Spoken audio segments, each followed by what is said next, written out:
Exercise 1.2 question number third. Exercise 1.2 का question number third है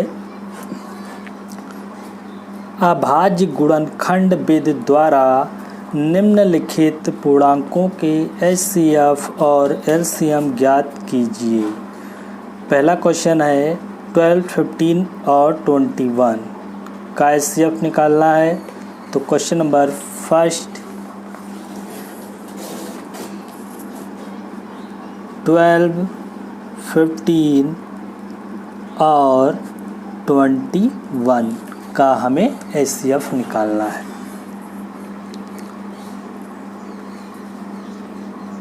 तो अभाज्य गुणनखंड करेंगे। 12 के अभाज्य गुणनखंड 2 छंग 12, 2 तिहाई 6, 3 एकम 3। तो 12 के अभाज्य गुणनखंड हो गए 2 इंटू 2 इंटू 3। इसी तरह से निकाल लेंगे 15 के अभाज्य गुणनखंड 3 5 15 और 5 एकम 5।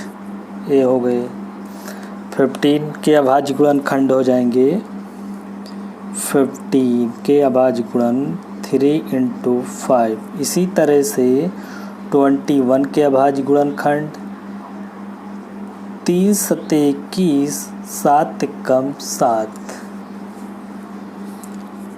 ये हो गए अभाज्य गुणनखंड 21 की 3 इंटू 7। अब निकालना है एचसीएफ और एलसीएम।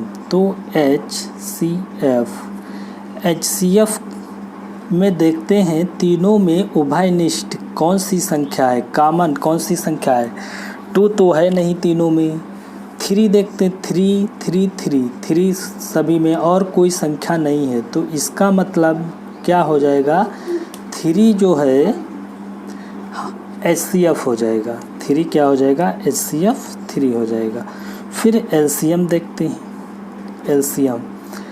एलसीएम में पहले ये देखते हैं कि एचसीएफ क्या है। एचसीएफ 3 है तो 3 लिख लिए इनटू अब जो संख्याएं बची हैं उन सबको लिख लेंगे 2 इंटू 2 इंटू 5 इंटू 7। ये हो जाएगा। अब मल्टीप्लाई कर लेंगे तो आ जाएगा 420। एलसीएम हो गया 420। इसी तरह से क्वेश्चन नंबर सेकंड का हल। क्वेश्चन नंबर सेकंड है 17, 23 और 29। ये 3 संख्याएं। 17 के अभाज्य अगर गुणनखंड करें तो 1 इंटू 17 होगा और 23 के अभाज्य गुणनखंड करें तो 1 इंटू 17 23 होगा 23। इसी तरह से 29 के 1 इंटू 29। ये हो गए अभाज्य गुणनखंड। अब एचसीएफ देखिए यहाँ पर 1 सभी में मिल रहा है, कॉमन है, उभयनिष्ठ है, तो 1 एचसीएफ हो गया। एलसीएम में क्या करते हैं, उभयनिष्ठ को ले लेते हैं और बाकी जो बचते हैं उनको लिख लेते हैं। 17 इंटू 23 इंटू 29 सबको मल्टीप्लाई कर लेंगे। तो मल्टीप्लाई करने पर होगा 11, 33, 9। ये हो जाएगा एलसीएम। इसी तरह से क्वेश्चन थर्ड का आंसर क्या होगा, लिखा है 8, 9 और है 25।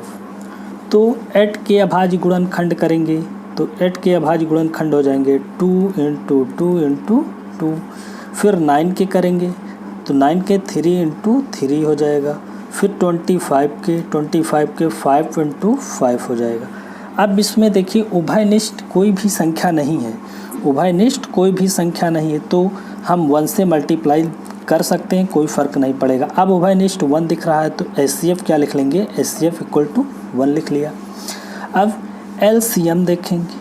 एलसीएम में क्या होता है, एचसीएफ लिख लेते हैं, बाकी जो संख्याएं बचती हैं उनको लिख लेते हैं। तो 2 इंटू 2 इंटू 2, फिर 3 इंटू 3 इंटू 5 इंटू 5। इन सब को मल्टीप्लाई कर लेंगे, तो इन सब का मल्टीप्लाई जब करेंगे तो आएगा 1800 आ जाएगा। इस तरह से हमने ज्ञात कर लिया HCF और LCM। क्वेश्चन नंबर 3 कंप्लीट हो गया।